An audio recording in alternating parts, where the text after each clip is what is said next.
বাড়ি উদ্বোধনের সময় নিজেই সূরা বাকারা দিয়ে বাড়ি উদ্বোধন করবেন, পারা যাবে?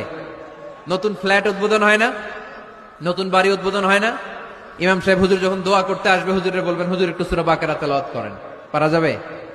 নিজেও সূরা বাকারা তেলাওয়াত করবেন, ঘরটারে সেফটি দিয়ে প্রোটেকশন দিয়ে রাখবে কে? কোরআন তেলাওয়াত করুন, এটা সুন্নাহ। ঘরে কোরআন তেলাওয়াত করুন, জিন ভূত ব্ল্যাক ম্যাজিক জাদু টুনা বানমারা সবগুলারে নিঃশেষ করে দিবে কে?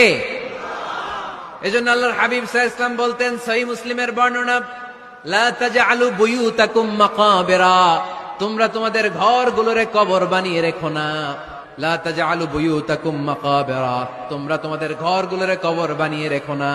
ফা ইন্নাশ শাইতানা ইয়ানফিরু মিনাল বাইতিল্লাযী তুকরাউ ফীহি সূরাতুল বাকারা, যেই ঘরে সূরাতুল বাকারা তেলাওয়াত হয় ওই ঘর থেকে শয়তানগুলো দৌড়ে পালায়।